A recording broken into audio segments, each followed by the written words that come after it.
बहुत धन्यवाद करता हूं कि बड़े शॉर्ट नोटिस पर हमारे आग्रह पर आप सब यहां उपस्थित हुए। जैसा कि आपको पता है कि लोकसभा का चुनाव 4 तारीख को उसका रिजल्ट आया था और मैं पार्टी की ओर से मुझे इस बार आदेश हुआ था कि मुझे लोकसभा का चुनाव लड़ना है और 70 दिनों का बहुत लंबा चुनाव था ये और बहुत कड़ी गर्मी में ये चुनाव लड़ा गया और 4 तारीख को रिजल्ट आया और 15 तारीख को मैं जो कांगड़ा चंबा की जनता जनार्दन है और ये कांगड़ा चंबा के जो मेरे आदरणीय कार्यकर्ता हैं जिनको मैं अपना भगवान मानता हूं, क्योंकि मैंने इनसे वादा किया था कि यदि मुझे आप सांसद बनाकर दिल्ली भेजेंगे तो मैं एकदम से दिल्ली तो मैं राजीव भारद्वाज बन के जाऊंगा, लेकिन दिल्ली से वापस इस लोकसभा क्षेत्र के सेवक के रूप में आपके चरणों में आ जाऊंगा। और मैंने ये अपना वादा निभाते हुए 10 दिनों के भीतर ही जनता जनार्दन के अपने कार्यकर्ता मित्रों के चरणों में यहां आकर इनका कोटि कोटि धन्यवाद करना शुरू कर दिया है और एक कार्यक्रम के तहत आपका सांसद आपके चरणों में। ये हम सब कार्यकर्ता मित्रों ने बैठ के निर्णय किया था कि एकदम से अपने कार्यकर्ताओं के बीच में और जनता जनार्दन के बीच में जाकर उनका कोटि कोटि धन्यवाद किया जाए। और मैं आप सबके चैनल्स के माध्यम से एक बात अवश्य कहना चाहता हूं कि इतनी कड़ी गर्मी में, इतनी तेज गर्मी में ये चुनाव लड़ा गया। इस लोकसभा क्षेत्र के जो लोअर क्षेत्र हैं, जैसे आपका चंबा भी है और नीचे का नूरपुर का क्षेत्र है, पालमपुर से नीचे का क्षेत्र है, वहां पे इस बार टेम्परेचर 44 डिग्री तक गया। और मैं तो एक कैंडिडेट था, कैंडिडेट के नाते मुझे काम करना ही था, मुझे जाना था जनता जनार्दन के बीच में। मैं तो केवल एक विधानसभा क्षेत्र में 5-6 अपने भाषण करके अगले पड़ाव की ओर चल देता था।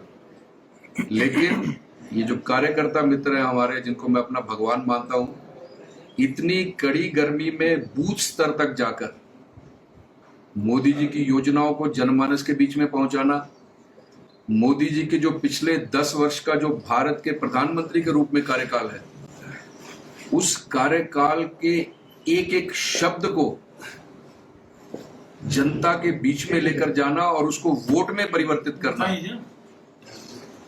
उसको वोट के रूप में परिवर्तित करना, ये काम केवल वही कर सकते थे। इसलिए मैं उनको अपना भगवान मानता हूं और आपके माध्यम से मैं अपने उन कार्यकर्ता मित्रों का कोटि कोटि धन्यवाद करना चाहता हूं, वंदन करना चाहता हूं, अभिनंदन करना चाहता हूं कि जिन्होंने इतनी कड़ी मेहनत करके कांगड़ा चंबा से इस छोटे से कार्यकर्ता को हिमाचल प्रदेश में सबसे अधिक मार्जिन से जिताकर दिल्ली भेज दिया। इसके लिए मैं पुनः उनका बहुत अभिनंदन और धन्यवाद करना चाहता हूं। और मैं एक विश्वास दिलाना चाहता हूं आप सबके माध्यम से कि जो उम्मीदें मेरे कार्यकर्ता मित्रों ने एक सांसद के नाते मुझ पर लगाई हैं, जो उम्मीदें कांगड़ा चंबा की जनता जनार्दन ने मुझ पर लगाई हैं, मैं विश्वास दिलाना चाहता हूं कि उन उम्मीदों पर 100% खरा उतरूंगा। मेहनत की पराकाष्ठा करेंगे, मेहनत से, ईमानदारी से, समर्पण से इस क्षेत्र की जनता की सेवा करने का पूरा प्रयत्न करूंगा।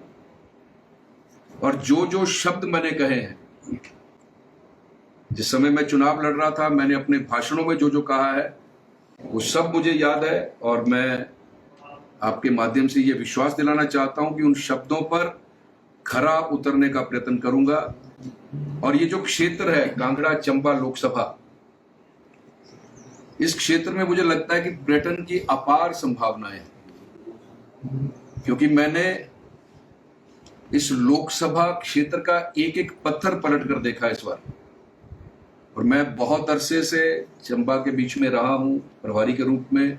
मुझे कार्यकर्ता मित्रों के बीच में सहयोग करने का, कोऑर्डिनेट करने का सौभाग्य मुझे पिछले 10-12 वर्षों से मिलता रहा है।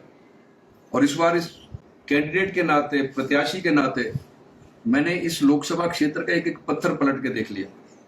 इतने सुंदर स्थान हैं यहाँ पर, लेकिन अभी तक हम पर्यटकों को वहां तक नहीं पहुंचा पाए। और मेरा ये मानना है, और मैं पूरा विश्वास रखता हूं, कि हिमाचल प्रदेश और इस पार्लियामेंट्री की इकोनॉमी को यदि स्ट्रेंथन कोई सेक्टर कर सकता है, यदि सुदृढ़ कोई क्षेत्र कर सकता है, वो है पर्यटन। तो मेरी सबसे पहली प्राथमिकता इस कांगड़ा चंबा लोकसभा के लिए, चाहे वो चंबा जिला का क्षेत्र हो, चाहे वो कांगड़ा का क्षेत्र हो, पर्यटन की संभावनाओं को अवश्य तलाशा जाएगा। डलहौजी जैसा यहाँ इंटरनेशनल डेस्टिनेशन है, यहाँ बहुत कुछ करने की आवश्यकता है। खजियार, जिसको मिनी स्विट्जरलैंड कहा जाता है, उस पर बहुत अधिक करने की आवश्यकता है। चंबा के ऊपर का क्षेत्र, हिमगिरी का क्षेत्र, कल मैं चुरा विधानसभा क्षेत्र में था, एक अंतिम गांव इस लोकसभा क्षेत्र का, शायद उसका नाम टेपा था। उस क्षेत्र को देख के मैं हैरान हो गया, इतना सुंदर क्षेत्र, पहाड़ों की गोद में बसा हुआ ये छोटा सा गांव, वहां तक यदि हम टूरिस्ट को पहुंचा दें तो मुझे लगता है कि चंबा की आर्थिकी को सुदृढ़ इससे अधिक कोई भी क्षेत्र नहीं कर सकता। ये मेरी प्राथमिकताओं में रहेगा कि चंबा, अब चंबा शहर है आपका, कितना ऐतिहासिक शहर है, कितना रिच कल्चर है चंबा का, चंबा के गीत, चंबा का थाल, चंबा का रुमाल। और मैं बहुत बहुत कोटि कोटि धन्यवाद करना चाहता हूँ श्रद्धेय नरेंद्र भाई मोदी जी का, हमारे आदरणीय प्रधानमंत्री जी का, कि जब वो विदेश में जाते हैं तो जो अपने विदेशी मेहमान हैं उनको यदि हिंदुस्तान की तरफ से कोई उपहार देते हैं तो उसमें से एक हिमाचली टोपी भी होती है, आपका चंबा का थाल भी होता है, आपका चंबा का रुमाल भी होता है। वो कितना स्नेह इस क्षेत्र के साथ करते हैं, इसका अंदाजा लगाया जा सकता है। लेकिन सांसद के नाते मेरे लिए इस पर्यटन की दृष्टि से क्या कुछ करने की जो संभावनाएं होंगी, उसमें कोई कमी नहीं छोड़ेंगे। और बहुत कुछ करने के लिए, बहुत कुछ करने के लिए, तो वो सब हर क्षेत्र में एक सांसद के नाते अपनी मर्यादाओं में रहते हुए जो जो मुझे करना होगा, मैं इसमें कोई कमी नहीं आने दूंगा। और पुनः अंत में मैं केवल आपके चैनल के माध्यम से, और आज की जो मेरी प्रेस कॉन्फ्रेंस का हेतु जो है, क्योंकि अभी तक मैंने शपथ नहीं ली है, और मैं सबसे पहले जिला चंबा के दौरे पर एक धन्यवाद यात्रा के रूप में यहाँ की जनता के चरणों में आया हूँ, यहाँ के कार्यकर्ता मित्रों के चरणों में आया हूँ। और इतना स्नेह, इतना प्यार आज मुझे पिछले 3-4 दिनों से कार्यकर्ता मित्रों के द्वारा मिला है। तो मैं आपको ये कहना चाहता हूँ कि चंबा के प्रति मेरी जो प्रतिबद्धता है, चंबा के प्रति मेरा जो स्नेह है, चंबा के जनमानस के प्रति मेरे मन में जो श्रद्धा है, उसका मैंने आज उदाहरण भी आपको दिया है। और आगे भी इसमें कोई कमी नहीं रहने दी जाएगी। इन्हीं शब्दों के साथ अंत में केवल जो मेरी प्रेस कॉन्फ्रेंस का हेतु, वो केवल ये है कि चंबा कांगड़ा की जनता जनार्दन, चंबा कांगड़ा के मेरे आदरणीय कार्यकर्ता, जिनको मैं अपना भगवान मानता हूं, आज उनके चरणों में आके अपना धन्यवाद प्रेषित करते हुए मुझे सचमुच बड़े आनंद की अनुभूति हो रही है। मुझे केवल यही कहना है। अच्छा सर, आपने बड़ी अच्छी चीज़ कही है कि पर्यटन की जो संभावनाएं हैं अपार हैं। सबसे बड़ी दिक्कत ये है कि जब मोदी जी गए थे, उन्होंने जब एक वीडियो सोशल मीडिया पर डाला तो उसमें आया था एक गाना, चंबा कितनी दूर। तो दूरी को कम करने के लिए क्या किया जा सकता है, क्योंकि आप समझ सकते हैं कि चंबा बहुत दूर है, आना नहीं चाहते हैं, बहुत खूबसूरत स्थान तो है। चंबा की दूरी को खत्म करने के लिए कनेक्टिविटी, जो हमारी सड़कें हैं, उन सड़कों को सुधार करने की आवश्यकता है। लेकिन मैं आपकी जानकारी के लिए बता दूं कि जब से नितिन गडकरी जी, अब तीसरा कार्यकाल होगा उनका भूतल परिवहन मंत्री के रूप में, अपने 2 कार्यकाल में उन्होंने काया पलट दी है पूरे देश की। और हिमाचल जैसा छोटा सा प्रदेश, अब चंबा दूर नहीं रहेगा, क्योंकि छोटा सा प्रदेश जहां केवल 4 सांसद हैं, और देश के मानचित्र में यदि हिमाचल प्रदेश को देखना हो तो आपको ऐनक लगानी पड़ती है नजर की। छोटा सा हिमाचल प्रदेश, और वहां 3-3 4 लेन बन के तैयार हो रहे हैं। और चंबा को ये इसको क्षेत्र है, इसको संवैधानिक रूप से ये मान्यता दे दी गई है नेशनल हाईवे की।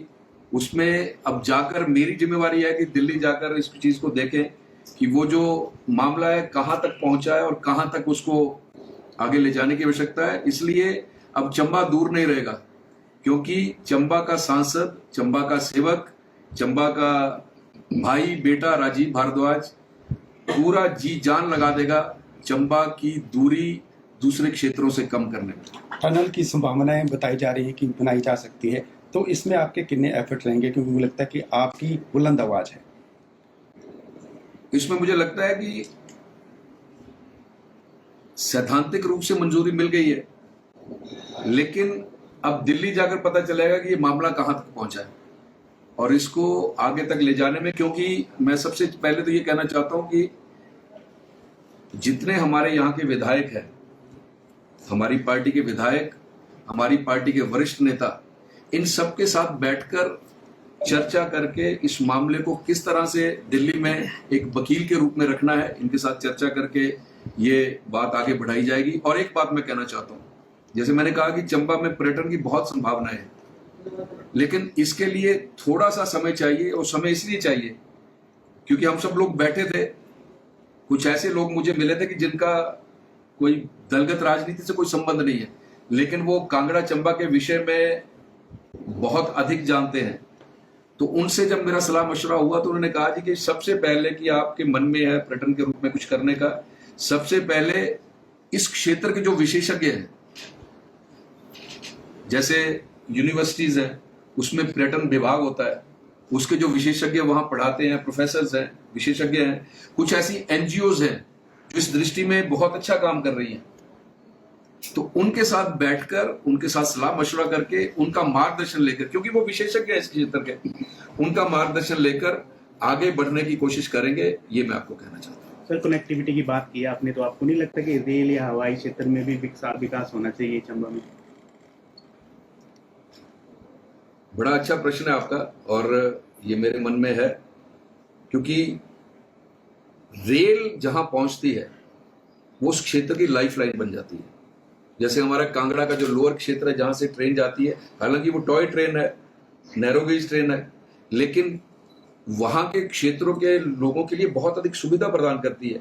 और मुझे लगता है कि इसके लिए आवश्यकता तो है। डलहौजी जैसा इंटरनेशनल डेस्टिनेशन है, चंबा जैसा ऐतिहासिक शहर है, तो लेकिन मैं ये कहना चाहता हूँ आपके चैनल के माध्यम से कि इसके लिए बहुत कड़ी मेहनत करने की आवश्यकता है, और कोशिश करेंगे कि माननीय रेल मंत्री जी अश्विनी वैष्णव जी, क्योंकि हमने बैठ के निर्णय किया था कि अपने इस क्षेत्र के विकास के लिए 5 मंत्रालय ऐसे हैं जिन मंत्रालयों में जाकर सबसे पहले तो खुद समझेंगे उस बात को, फिर उन मंत्रालयों के जो हमारे मंत्री लोग हैं उनसे बैठकर बातचीत करके, और इस क्षेत्र के जो हमारे वरिष्ठतम नेता हैं सबके साथ बैठकर उनसे बातचीत करके रेलवे के विस्तार के लिए, पर्यटन के विस्तार के लिए, कनेक्टिविटी के लिए इन 3 क्षेत्रों में काम करने की बहुत, विशेषकर जिला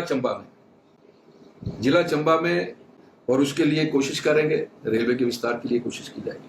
धार्मिक पर्यटन के लिए क्या सोचा आपने? क्योंकि चंबा में अपार संभावना है सबसे ज्यादा।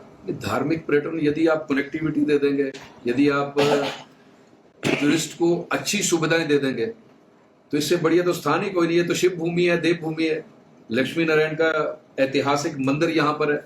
तो जब हम ये सुविधाएं सारी दे देंगे, और मुझे एक और लगता है कि कोशिश करेंगे कि यहाँ हवाई सुविधाएं, क्योंकि ऐसे ऐसे मैंने स्थान देखे हैं जहां पर टूरिस्ट को यदि हम पहुंचा दें तो 8-10 दिनों तक तो वो केवल पहाड़ों पे निहारते रहेंगे। इतने खूबसूरत पहाड़ हैं, अभी भी बर्फ से भरे हुए पहाड़ हैं। वहां कोशिश करेंगे कि हेली टैक्सी की जो सभी सुविधा है इसके लिए कोशिश की जाएगी। सर, आप चंबा कांगड़ा के सांसद हैं, तो हमेशा ही प्रश्न उठता रहा है कि जो कांगड़ा का सांसद होता है वो कांगड़ा के लिए सांसद निधि अधिक खर्च करता है और चंबा के लिए कम। तो इसके किस विषय में आप क्या कहना चाहेंगे? क्या आपका विजन है? आपका सांसद, आपका सेवक सबसे पहले आपके बीच में आया है, तो पहला तो उदाहरण ये हो गया कि मैं अभी तक कांगड़ा नहीं गया हूं धन्यवाद करने, मैं सबसे पहले आपके बीच में आया हूं, ताकि सबसे पहले ये बात सबके मन में आ जाए कि मेरे लिए चंबा मेरा दूसरा घर है, कांगड़ा मेरा घर है जहां मैं रहता हूं, लेकिन चंबा भी मेरा उतने ही नजदीक है जितना नजदीक मेरा कांगड़ा है। इसलिए मैं 2 दिन पहले डलहौजी में था, कल मैं चुरा में था, आज आपके बीच में हूं, और 2 दिन के बाद भटियात विधानसभा, अभी मैंने शपथ नहीं ली है, वो मेरी शपथ जो है वो 24-25 को दिल्ली में है, और उससे शपथ से पहले सबसे पहले चंबा की जनता जनार्दन और चंबा के आदरणीय कार्यकर्ताओं का धन्यवाद करने मैं उनके चरणों में चला आया। और सांसद निधि की जहां तक आपने बात की है, इसका एक सेट मैकेनिज्म है, और इसके लिए मैं श्रद्धेय शांता कुमार जी से मिलने वाला हूं 1-2 दिन में जाके, क्योंकि वो जब सांसद थे उनका इतना बढ़िया मैकेनिज्म था सांसद निधि के वितरण का, तो उनका मार्गदर्शन लेंगे। और जो मुझे भी पता है वो किस तरह से वितरण करते थे, लेकिन ये जो विषय आपने कहे हैं, इन सब विषयों पर उनका गूढ़ अध्ययन है श्रद्धेय शांता कुमार जी का, और यहाँ 4 बार उनको इस लोकसभा क्षेत्र का प्रतिनिधित्व करने का अवसर दिया है जनता जनार्दन ने, तो उनसे ये जो विषय है क्या क्या मेरे मन में है उसके लिए उनका मार्गदर्शन प्राप्त करूंगा। और सांसद निधि के वितरण का, इसमें हमारा एक बड़ा सेट मैकेनिज्म है, जो हमारी पार्टी की एक जो कमेटी है, हमारा जो मंडल है, हमारा जो जिला है, हमारे जो वहां के वरिष्ठतम नेता हैं, विधायक हैं जिन्होंने चुनाव लड़ा है, उन सबके साथ बैठकर, उस विधानसभा के जो वरिष्ठ नेता हैं उनके साथ बैठकर उनकी रिकमेंडेशन पर आगे भी हम ये काम करते हैं, आगे भी यही काम होगा। सांसद शांता कुमार जी से जिस तरह से आपने कहा बात करने की, तो क्या उनका जो ड्रीम प्रोजेक्ट है चंबा का सिकरीधार सीमेंट प्लांट, उसके विषय में भी आपका कोई विजन है? बड़ा अच्छा प्रश्न किया आपने। सिकरीधार सीमेंट प्लांट के विषय में थोड़ी आपको मैं इसकी पृष्ठभूमि आपको बता दूं। जब श्रद्धेय शांता कुमार जी केंद्र में मंत्री थे और स्वर्गीय वीरभद्र सिंह जी हिमाचल प्रदेश में मुख्यमंत्री थे, उस समय शांता कुमार जी ने वीरभद्र सिंह जी से प्रार्थना की थी, क्योंकि केंद्र से कोई भी प्रोजेक्ट तब आता है जब प्रदेश की सरकार उसका रेजोल्यूशन केंद्र को भेजती है। तो उन्होंने ये प्रार्थना की थी कि एक मेरे मन में है और मेरा एक ड्रीम प्रोजेक्ट है और इसके लिए आप मदद करें। जब तक प्रदेश की तरफ से रेजोल्यूशन नहीं जाएगा तब तक कोई काम नहीं होगा। प्रदेश के मुख्यमंत्री आप हैं, केंद्र में मंत्री मैं हूं, तो इसलिए आप भेजिए, हम दोनों मिलके चंबा के विकास के लिए काम करना चाहते हैं। और मुझे लगता है कि वीरभद्र सिंह जी बहुत बड़े राजनेता थे और उनके मन में भी मुझे लगता होगा ये काम करने के लिए। और हो सकता है कि रिजर्वेशन जो आपके यहाँ के लोकल के जो कांग्रेस के नेता थे, हो सकता है उनकी कोई रिजर्वेशन थी, वो मामला सिरे नहीं चढ़ पाया, रेजोल्यूशन नहीं किया था। जयराम ठाकुर जी इस प्रदेश के मुख्यमंत्री बने, एकदम से हिमाचल सरकार की ओर से रेजोल्यूशन गया, काम शुरू हो गया। और मैं आपकी जानकारी के लिए बता दूं कि हर बाधा को पार करते हुए इस सिकरीधार सीमेंट प्लांट की टेंडरिंग प्रोसेस भी चल पड़ा था, लेकिन कोई कंपनी नहीं आई। को मुझे लगता है कि कोई 35-40 किलोमीटर का कोई कनेक्टिविटी इशू था रोड का, लेकिन उसके लिए भी आदरणीय जयराम ठाकुर जी ने कहा कि वो भी प्रदेश सरकार बना के देगी, लेकिन वो सिरे नहीं चढ़ पाया। अब इसमें हमारी सरकार की ओर से कोई कमी नहीं रही। अब कंपनी नहीं आ पाई, क्या कारण था? Connectivity issue. और उसके लिए जयराम ठाकुर जी ने तो ये भी कहा था कि इसको भी हम काम करेंगे, लेकिन नहीं हो पाया। दिल्ली जाकर इस चीज के लिए देखेंगे। वो इसलिए देखेंगे कि ये जो दाड़ला घाट और बरमाणा का जो सीमेंट प्लांट है वो उसके आगे बड़े छोटे रह जाएंगे। इतना बड़ा सीमेंट प्लांट यहाँ बनेगा, केवल जिला चंबा नहीं, आसपास के जो जिले हैं उनकी भी आर्थिकी सुधर जाएगी, लेकिन ये सिरे नहीं चढ़ पाया। दिल्ली जाकर इस विषय में बात करेंगे, जरूर देखेंगे कहां तक। सर, चुनावों के दौरान केसीसी एक्ट में घोटाले का आरोप लगाया था कांग्रेस ने आपसे, कितना तथ्य है? अब कांग्रेस के पास बोलने के लिए क्या है? मेरे पास केवल 2 चीजें हैं, ईमानदारी, समर्पण। और मैं ये चैलेंज करता हूं कि राजीव भारद्वाज को इस मामले में कोई नहीं घेर सकता। कांग्रेस तो इतनी बौखला गई थी, उनके पास बोलने के लिए कुछ नहीं था। ठीक है जी, तो इसलिए मैं केवल ये कहता हूं और उनको चैलेंज करता हूं मैं आपके चैनल के माध्यम से कि वो इस चीज को सिद्ध करके दिखा दें। धन्यवाद। हमसे जुड़े रहने के लिए हमारे YouTube चैनल को सब्सक्राइब करें और नई वीडियो की नोटिफिकेशन के लिए बेल आइकॉन को दबाएं। अगर आप ये वीडियो Facebook पर देख रहे हैं तो लाइक जरूर करें और ज्यादा से ज्यादा शेयर करें। इसी तरह के और भी अपडेट्स के लिए फॉलो करें हमारा Instagram पेज himachal.ke।